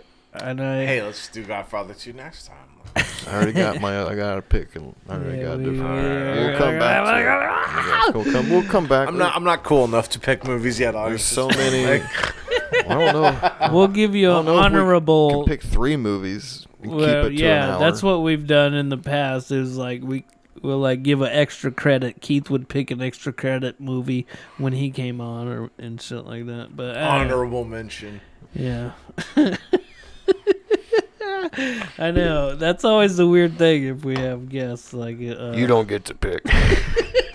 You We don't did know. You don't know CJ shit too. about dick, motherfucker. CJ, I don't think Oh, he yeah. asked, but we're like, no, you can't pick one. We're full. I think I asked him Can't if he see had an here. honorable mention, and he Right.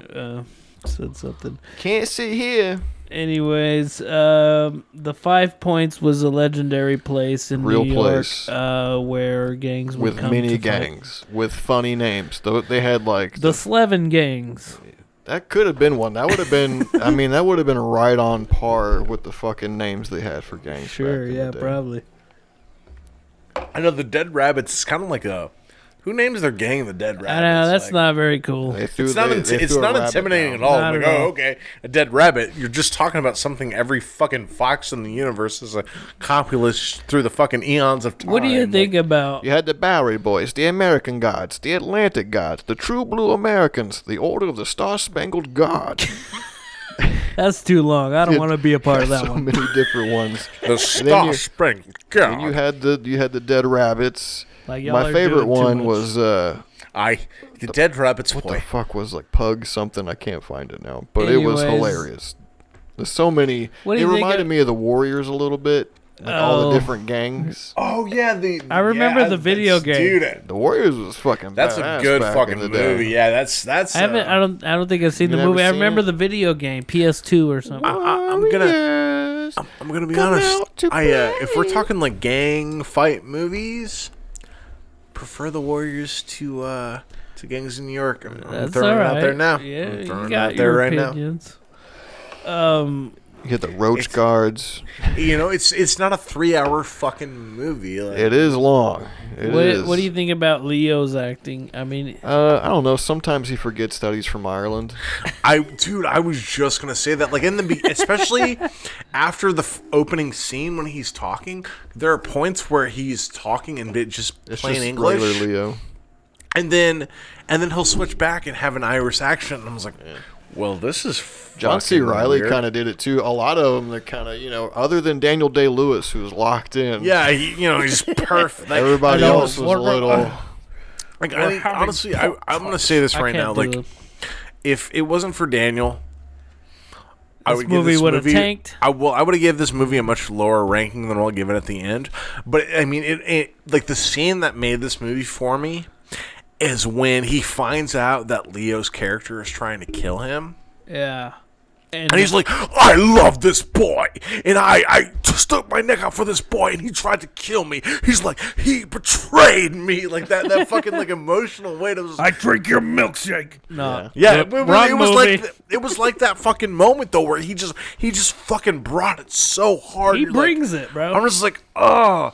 I was like, I didn't even want to like this movie, but fuck you, Daniel Day-Lewis. Now I like this movie. He took him in and raised him as a son to get stabbed in the back. Yeah. I mean, who's the real villain here? Leonardo DiCaprio. Fuck Leo. Like, you know what? And you didn't even keep your heritage, Leo. And Bill the Butcher heavily reveres his dad to the point where he's like, I loved that guy. I didn't enjoy killing that guy. He was a real man, a real warrior. He holds him in high regard. Well, he has a picture of him over the mantle. Even in the beginning when he fucking Sarah. takes him out. Well, hey, Mom. You want to say anything about gangs in New York? Come and sit on my lap. Get in the zone, auto zone. Don't say that. Well, I'll just say that outside what we're doing right now, hopefully you didn't have to work with a heroin addict today. Hopefully. I didn't. Oh, good. Well, that's why you're smiling. Yeah, good for you. I texted you. I didn't see it. I should have texted them. Because you don't listen to me. No, I'm kidding. Oh, damn. I'm kidding. I'm just hungry. The salt sprinkle. Okay, so about Gangs of New York. Yeah, what's your quick analysis, opinion, review? It was very confusing. It is. Yeah. It was kind of all over the place a little bit, and if you weren't paying, you cannot watch that movie and be on your phone. And that's what you always do. And it's long. That's it could have been. Watch movies. It's a 3-hour movie that could have been at least 2. Yeah, and told the same story. I was gonna say that, man. It's That's why I was up till midnight last night trying to watch these fucking movies, and I fell asleep. Me too. I'm not sad. I fell asleep. Well, I had to finish. I finished the last 20 minutes of Lucky Number Slevin after work, but yeah. What do you want to eat? I don't know. All right. Well, we're gonna finish pizza. Finish this up. A little Michelangelo. Hey. I think I was gonna say something else, but I don't remember what. Cameron Diaz was meh. She was cool. She looked nice, but my favorite Cameron Diaz is still The Mask. Cameron Diaz. Yeah, you can't that's everybody. You can't beat The that. Mask. You can't beat it. That's when we didn't care about her acting, and she was just a hot girl in The Mask. Yeah. But then when she has to play like an important role in like say this movie, you're like, oh, she's entirely unconvincing. All right, well, whatever. I didn't think she was that bad. She was okay. She likes to steal, pickpocket, and yeah, clever girl. Clever girl. I mean, but yeah. At least, I'll give her this. At least she keeps her fucking accent through the whole movie. Unlike Leo. Damn it, Leo. Even John C. Reilly, he was like a little iffy in one scene, but then the next scene, he's like super Irish. He was like, I gotta really drive it home. Yeah, I noticed that too. I was like, okay, dude, you're hamming up a little bit much now. Like, John Hammond. What do you got there, boys? Eh? I'm like, what? That was a really bad one. I'm not good at it. So I don't know why I'm talking shit about John C. Reilly not getting it because I can't do it for 2 seconds. Yeah, my bad, John. I'm sorry, Leo. You're right, cunt, Mike. But anyways, sorry. So was I the only one that then like tried to Google factual stuff about it? I did. Yeah. I found all kinds of real related shit. Like there was a real guy, William Poole, who was known as Bill the Butcher. William Poole. And he was a good fighter. He was really known for fighting, and he hated immigrants. Yep. And he led a gang. And that's Daniel pretty accurate. Day-Lewis was Chef's Kiss. Amazing in this movie. His wife and kids have to leave the house and go stay in another country while he studies to take the role because he's a fucking insane person.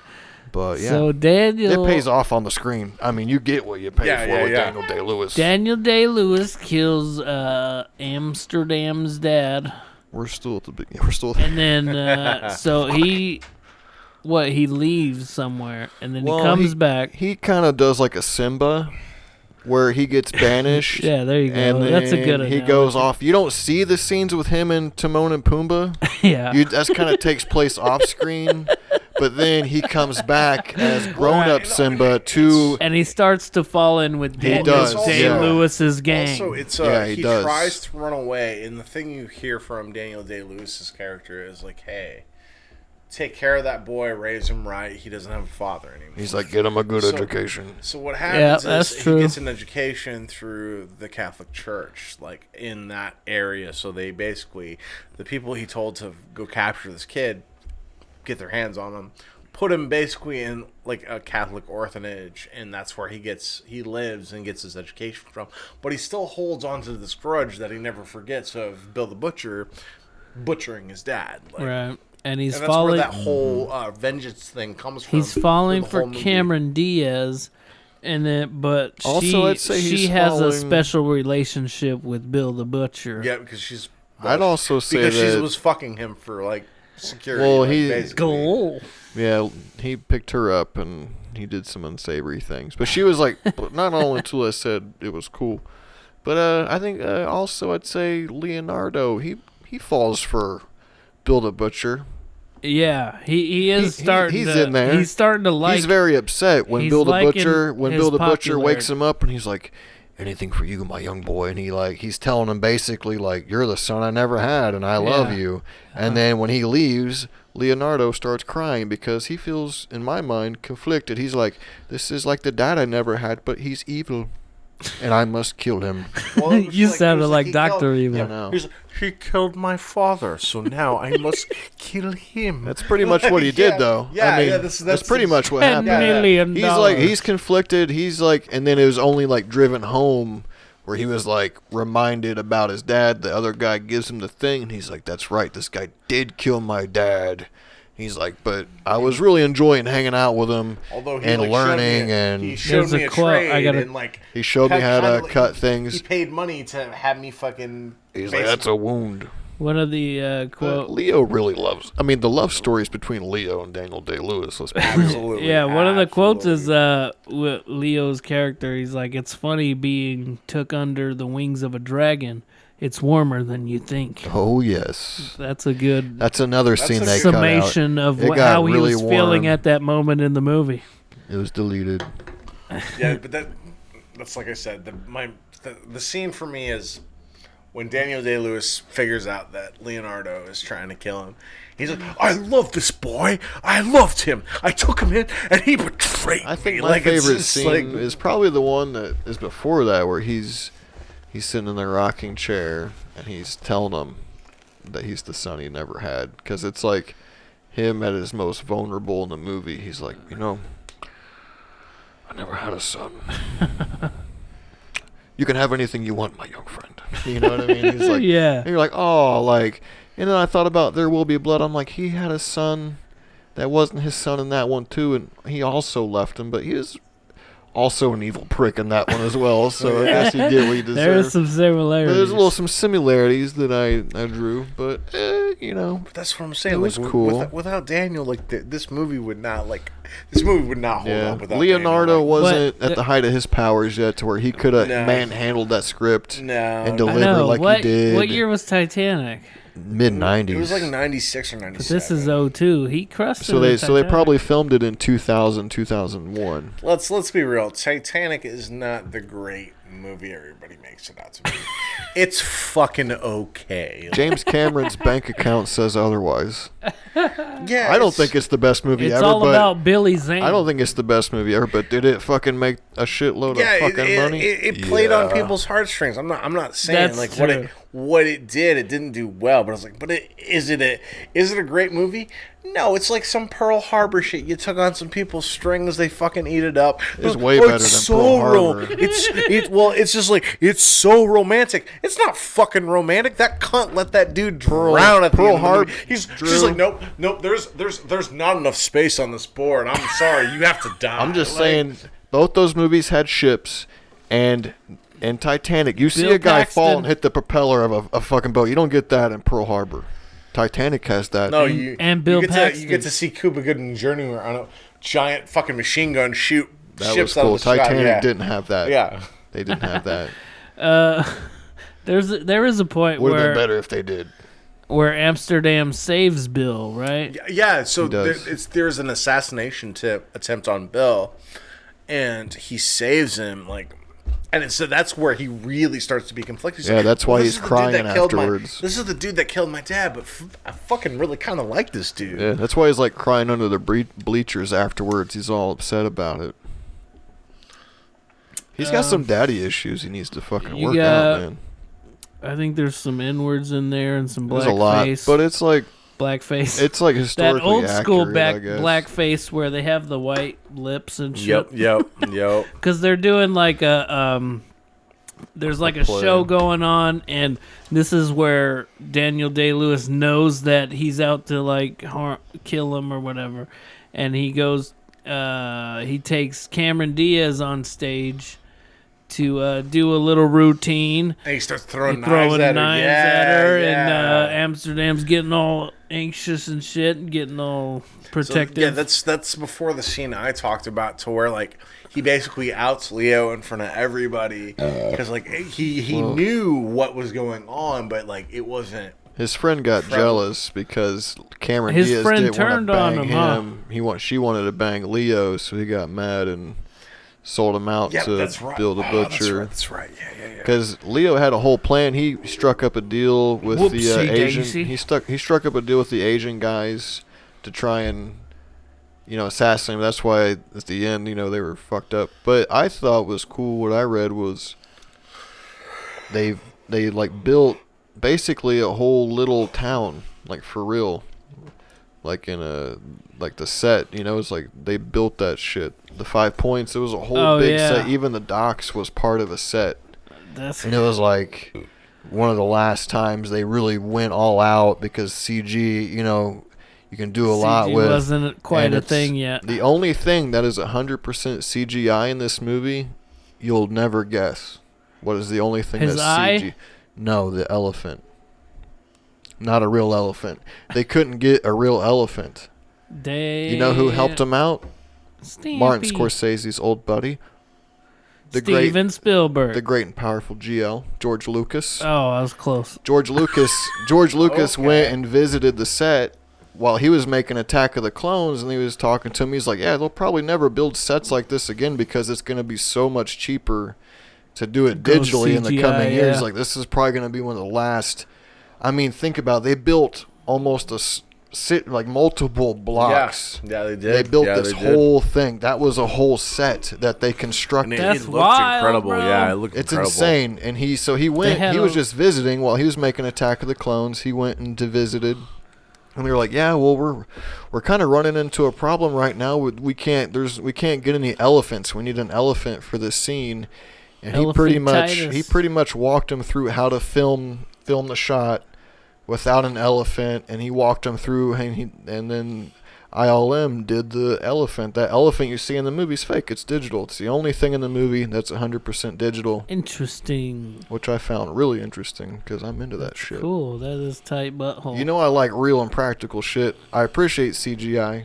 Yeah. But it's kind CGI of taking is the weird fun. It's taking the fun sometimes. out of things in some respects. That's what makes. So the fact that they built a whole They don't fucking legit little blow town, things up anymore. Like, it's just cheaper to do it now. Which they're in that's the why it business looks like of making shit, though. money. Like, Well, that's why when movies do it for real, like John Wick and some action movies, that's why it's so good. Is because like they're doing this shit. well, and Keanu Fucking traved for like real. fucking 6 months for the first John Wick you movie. wouldn't He's been trained since The Matrix. You wouldn't fuck with Keanu Reeves. He's at like any point. he's the nicest guy, but he'll fuck you up. He knows like at least 20 different ways to slit your throat.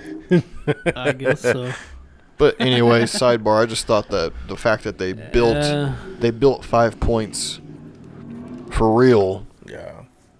Even the dock, the town, the Sitting stores, on the dock of the everything. bay. Just being an actor, and then like you're wearing the clothes of the time, and then you like go to work.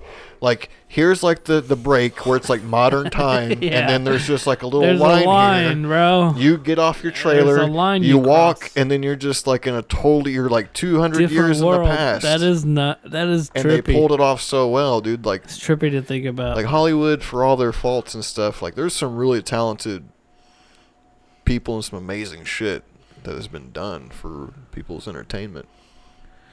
It's all on the computer now. All right, so after that show part where they do the show,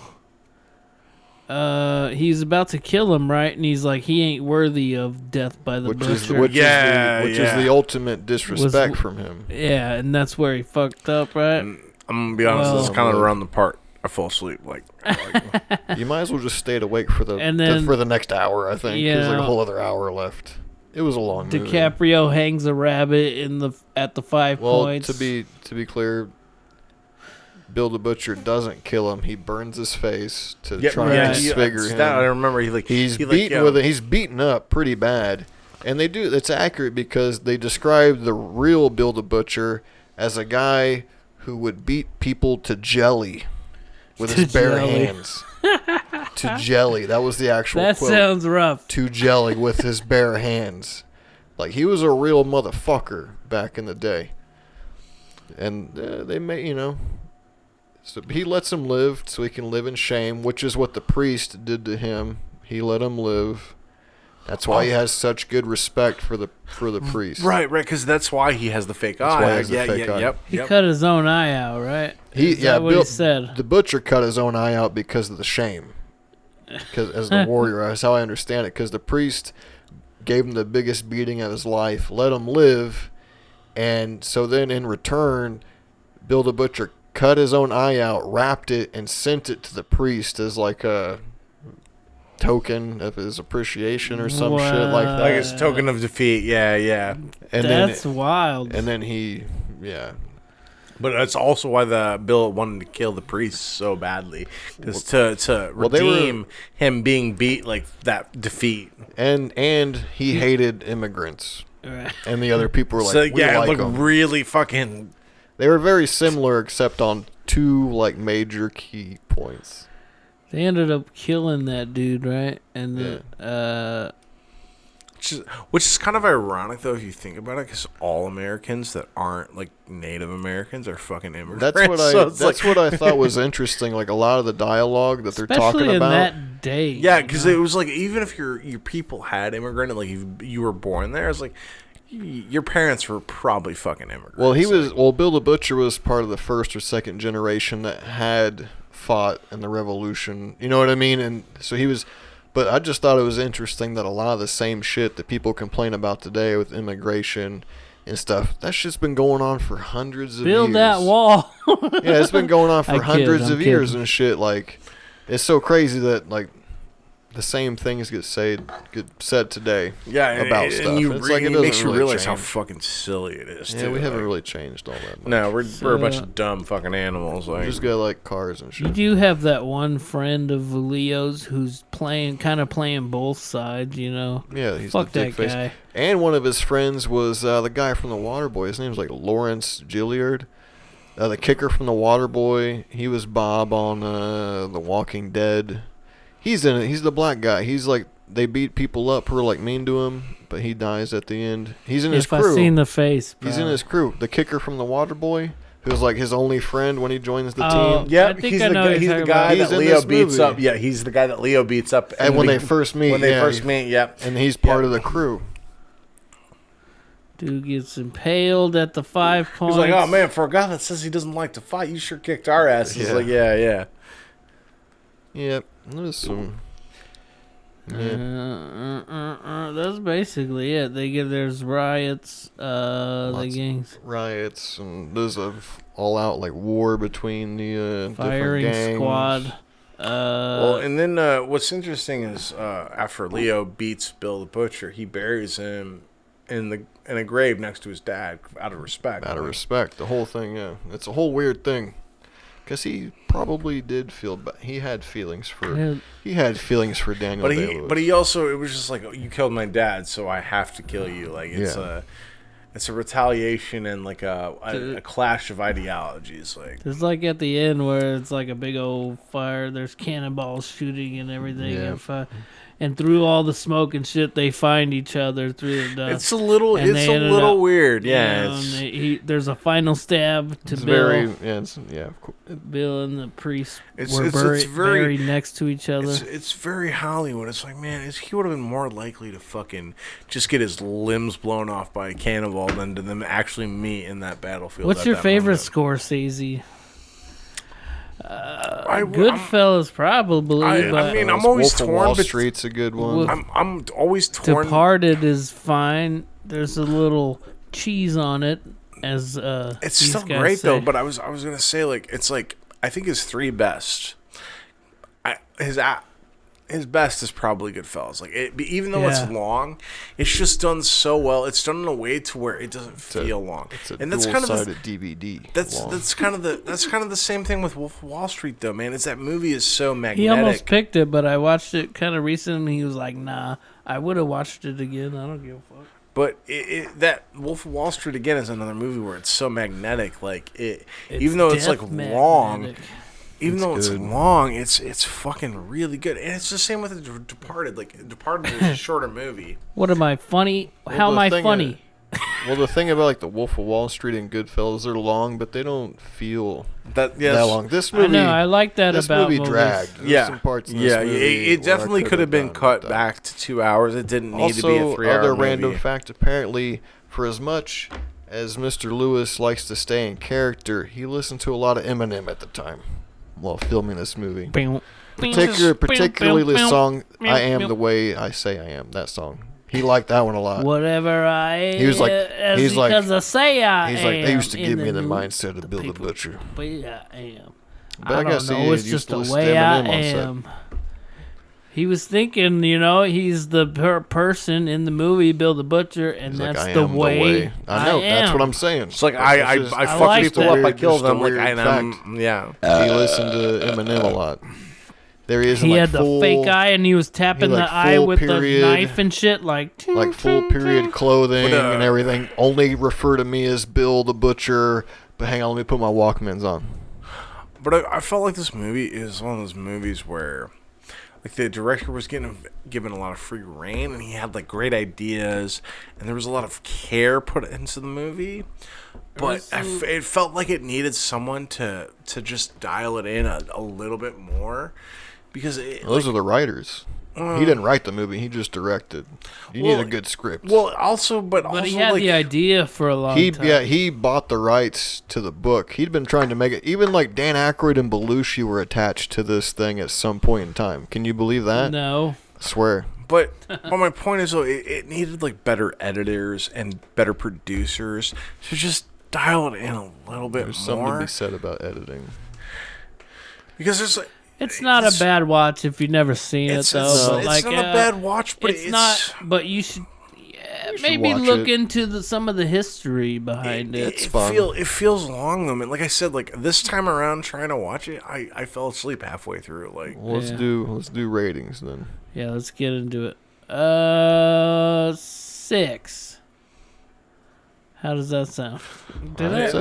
yeah. Sometimes I write them, sometimes I don't. Because Now I'm just feeling it out. 6. I'm giving it 6.5. I'm going double 6.5s. If it was a little shorter, it probably would have made it. 6. Would probably would have made it better. It could. It lives in that 6.5. I always overthink my ratings. It lives in that 6.5 because to it 7 could be range. more. It's like I'm actually if it was, I'm gonna give it a 6 out of 10. Daniel Day. But I was gonna say this: if it wasn't for Daniel Day, I would give this movie like a 4. Like, Daniel is kind of the one that he does make the movie. He steals every scene he's in, and he really, I feel like his character is so magnetic. He really drives the movie along, and with like all the scenes he's not in, I'm just like, I just kind of want to get back to Bill the Butcher, even though he's a total piece of shit.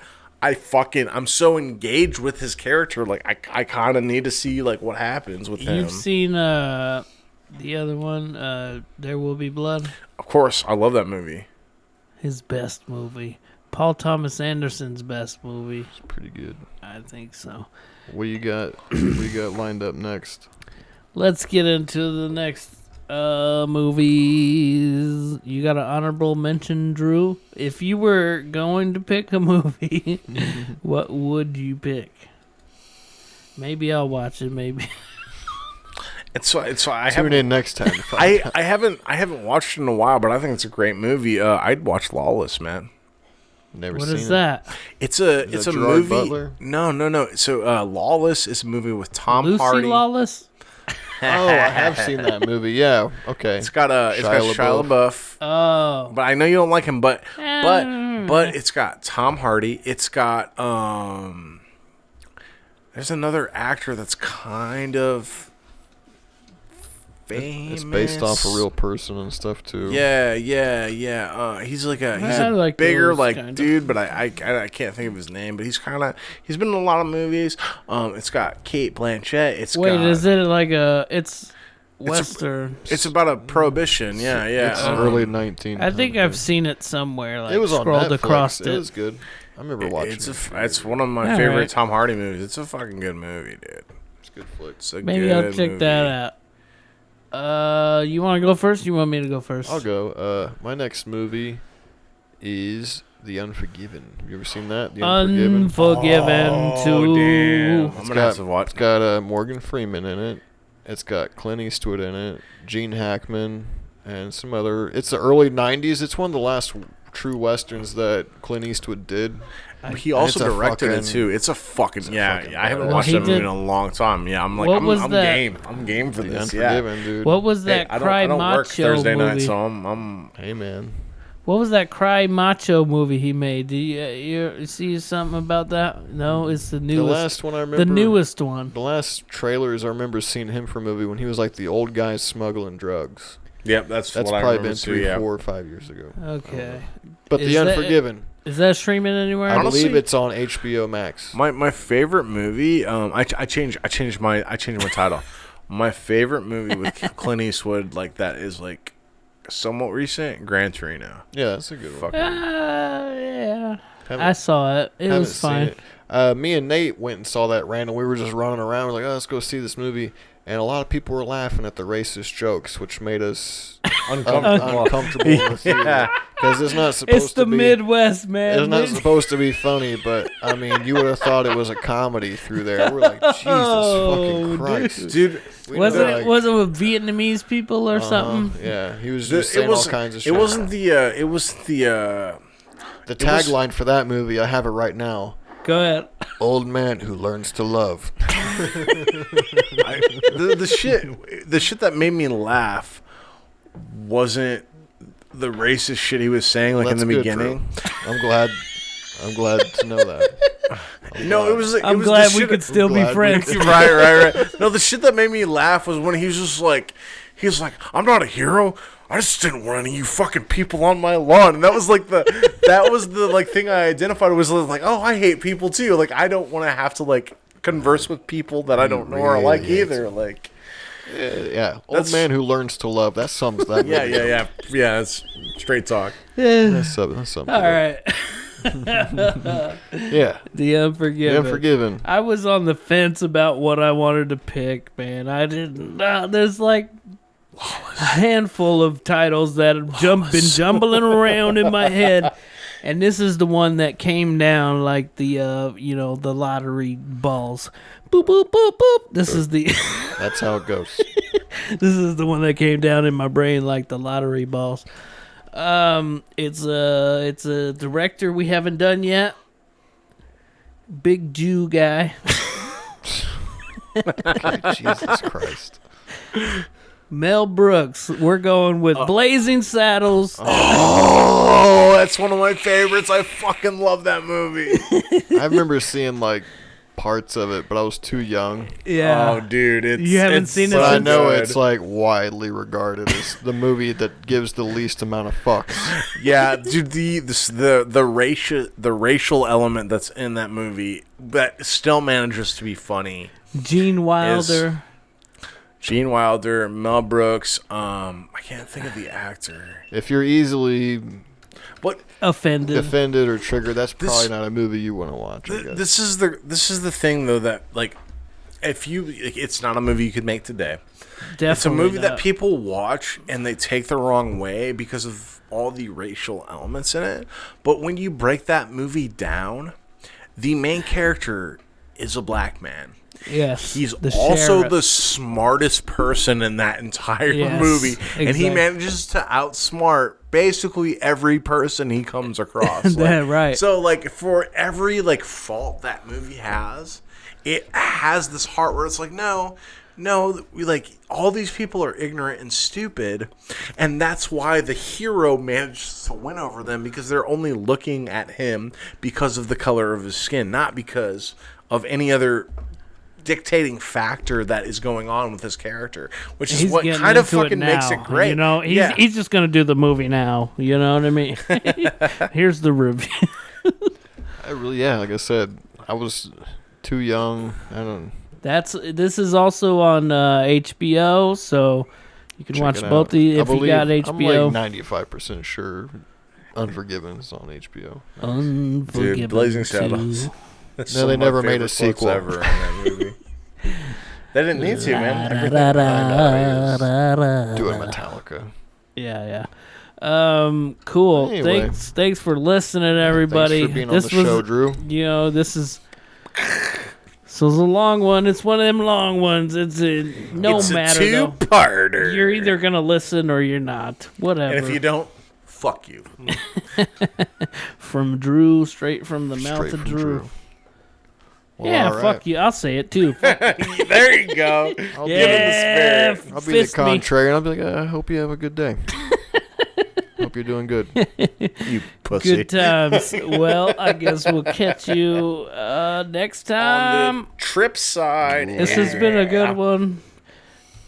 I like how Drew really delves into. I think you got some good, input when we're doing this. This is the first time you've ever done one of these, and frees me up to make jokes. Right. I'll be the smart guy, and you can be the joke guy. I don't know. My brain works differently when I watch movies. I'm like, how long was he fucking in the back of that car? Like, well, how is he waiting? How does he know what's happening when this guy's talking? He's waiting for the perfect moment. Yeah. To be like, gotcha. You know what I mean? Oh, he's yeah, like Slevin. He's letting Tucci figure it out in his head. Yeah. He's like, that's right. He's sitting back there. He's like, that's right. Looking at his clock. Wouldn't you do that, though, if you had the opportunity? No, I don't have. Who the fuck has that much time? If you were the guy, if you were Slevin in the back seat, and why wouldn't you just shoot him? It's like that Dr. Evil thing. Like, why not just shoot him? He's like, well, I'm just going to send him back there and hope that everything goes to plan. Watch. That's 007. You know, they don't kill him when they have the chance. What if he didn't get in the car? It's his car. You put a bomb in his apartment. Duh. Like, I'm just like, what if he just doesn't come to the car that night and he's out there all night? I mean, he was like best friends with the world's greatest assassin, so that dude is dead no matter what. He was just waiting in there for the satisfaction. That's what I'm saying. Like, why? We'll debate this next. It's about satisfaction. I mean, I get it. It's about the movie. Satisfaction. It's great for the movie, but it's about drive. It's about power. We stay hungry. We devour. Whenever I've had a few and I'm sitting there watching, I'm like, I wonder, why not just shoot this guy? But it's for cinematic effect. I know. I love movies. I get it. It's a Hollywood thing. I understand it. If you had the opportunity, you would want to do it at the exact perfect moment. I will. You're like, it's about to come to. It's but how like could he? It's like when you edge when you're coming. Like, did Bruce Willis call him? He's like, has he gotten in the car yet? He's like, no, he hasn't came yet. I've been here for 2 hours. Could you bring me some food? All right. But could you bring me some food? Like, all right. He should be there soon. To contest this, though, like, you got to think about it like if you were a serial killer.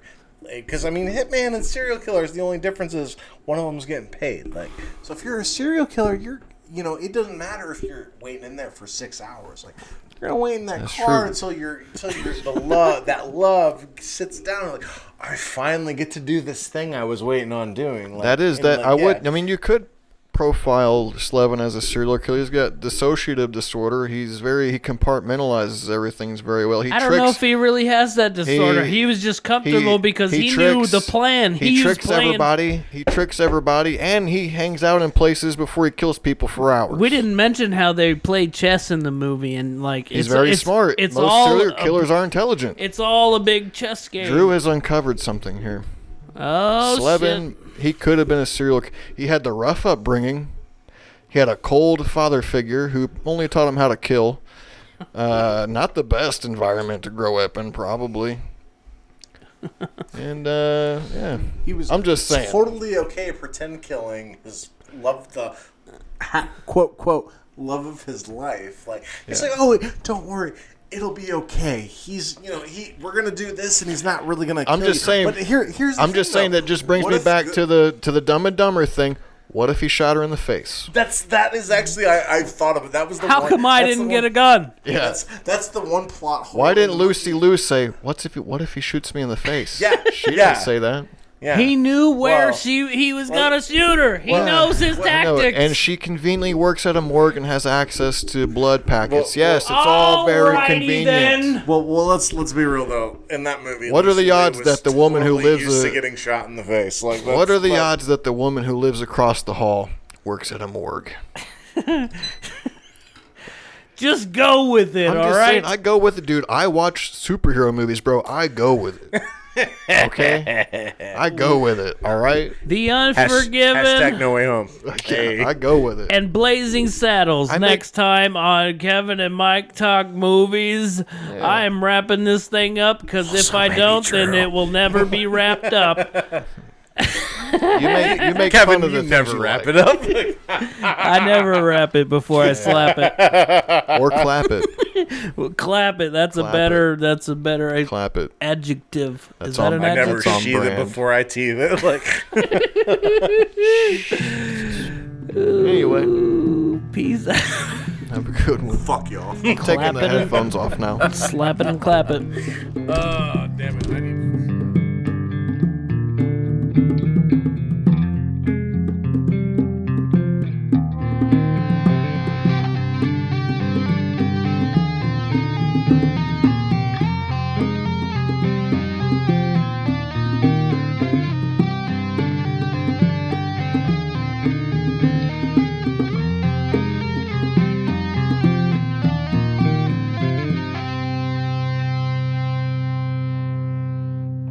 double thing. Quit happening. pulling back the beef curtain. Sorry, yeah. Fuck. Well, I mean, sometimes you gotta pull back the beef curtain. That's just how that goes. You gotta get in there. Pull the